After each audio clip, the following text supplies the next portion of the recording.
standing by. At this time, all participants are in a listen-only mode.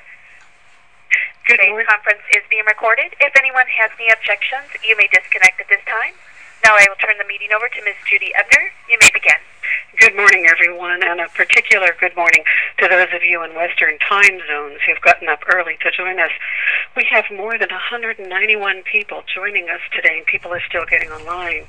I'm Judy Ebner, the U.S. and Foreign Commercial Service Senior Advisor for Trade Promotion, on assignment this year to the National Association of Manufacturers in Washington, D.C. This webinar is being brought to you in cooperation by the U.S. Commercial Service and NAM, and I'd like to welcome all the U.S. Commercial Service clients and NAM members joining us from all across the USA to learn about trade opportunities in Central America and the Dominican Republic. In a moment, I'll turn the presentation over to Dan Thompson, Senior Commercial Officer in the U.S. Embassy, El Salvador. Dan has served for the past 6 years in both Guatemala and El Salvador.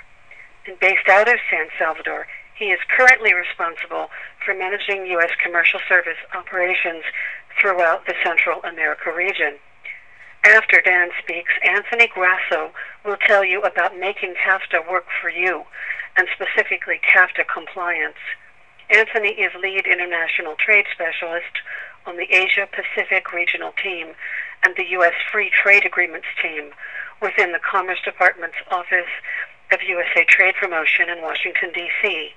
He's the man for your questions about documentation, shipping, and logistics. Also joining us to round out our panel of experts is Mark Siegelman, who is Country Desk Officer for Central America in the Commerce Department's Office of Latin America and the Caribbean in Washington, D.C.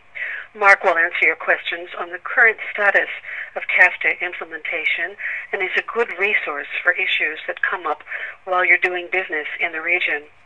All three will be available to answer your questions and will provide contact information for them at the end of the presentation, so you can follow up in person privately if you like. First, before we get started, just a few housekeeping details to make sure everyone gets the most benefit from this morning's webinar. You will be able to hear the presentation via your telephone and view it simultaneously via your computer. If you have problems at any point, you can hit *0 on your phone and someone will help you. Because of the large number of participants online, 204 at last count, it will not be logistically feasible to take voice questions. However, we invite you to type in questions on your screen as they occur to you during the presentation. There will be a box at the bottom of the screen on which you can click and type in your questions at any time. We will compile the questions and present as many as time allows after the presentation. Typed questions which are not answered during the webinar due to time constraints will receive personal answers via email after the webinar. So if your question isn't answered online, not to worry, you'll receive a follow-up personal response. In addition, all listeners will be provided with information for any individual follow-up counseling, export assistance, or market research you may need to pursue opportunities in the market. And now I'd like to introduce, live from El Salvador, the U.S. Embassy's Senior Commercial Officer, Dan Thompson. Dan, I'm sure the weather down there is better than it is here in Washington, D.C. Thanks for joining us. It's all yours. All right. Thanks, Judy, and thanks to NAM for organizing this event. And I'd also like to thank all the companies participating today. It's a real pleasure to be able to update you on the market and the opportunities in Central America. I plan to take about 20 minutes to give you an overview of Central America and then ask Anthony to provide you with about 10 minutes on making CAFTA work for your company. That will leave us, Mark, Anthony, and myself, with about 20-25 minutes for questions and hopefully some answers to your concerns. And as Judy said, as I look out the window here in Central America, the sky's blue, the weather's warm. But what I see in Central America today is really a far cry from what was going on in Central America 20 years ago. 20 years ago, the Sandinistas were fighting for control of Nicaragua. In Honduras, the Contras were lined up to fight the Sandinistas. There was a civil war in El Salvador. There was internal conflict in Guatemala. Banana republics Absolutely. Economic stability? Yes. A great place to do business? Hardly. Except perhaps for the arms dealers. Uh, Central America, I would say, then was absolutely a mess. Limited agricultural economies, economic instability. But as you look at Central America today, it really is a far different place. Uh, the countries each have stable democracies, democracies that have been elected. Uh, there are stable economies in Central America, and instead of the coffee, sugar, and bananas as the only industries now in Central America, we have tourism and services, development of non-traditional sectors, niche markets.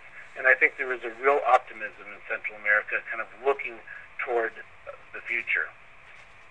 Some of the topics I'd like to cover today in the presentation are the Central American Free Trade Agreement, a little bit about Central America and Dominican Republic at a glance, why export to this region, a little breakdown by country, some of the challenges and opportunities that I see, and some about our programs and services in the region. When we look at the Central American Dominican Republic Free Trade Agreement, I think the first thing that's very important to realize is which countries are involved or are not involved. The agreement is an agreement between the United States and the countries of Central America, that's Costa Rica, El Salvador, Guatemala, Honduras, and Nicaragua, and the Dominican Republic. When we look at the agreement, I think the first thing that's very important to understand about CAFTA is that CAFTA is not a unilateral agreement like CBI, which was the Caribbean Basin Initiative, or CBTPA, the Caribbean Basin Trade Preference Act. Those were unilateral agreements where the U.S. gave benefits to countries in Central America, mainly benefits to export their goods into the U.S. What Central America is, what CAFTA is a reciprocal trade agreement. It gives benefits to U.S. exporters as well as to companies in Central America. One of the biggest benefits is that more than 80% of U.S. goods, U.S. manufactured goods, will become duty-free immediately when CAFTA takes effect. The remaining goods will be phased in over 10 years, so that they will become duty-free over the period of 10 years. What this also means in Central America is that I think it will be a real boon to services. There's certain markets in Central America that have been very closed to services, such as in Honduras and especially in Costa Rica to telecom and insurance. So those markets should open up with CAFTA. And what CAFTA will do is will create a much better business environment in Central America. I think what people always look for in terms of doing business or in terms of investing is how transparent are the markets, what are the procurement rules and regulations, are my investments protected, and this is what CAFTA we expect will deliver to U.S. firms. What CAFTA also offers is much better access to the Central American and Dominican Republic markets.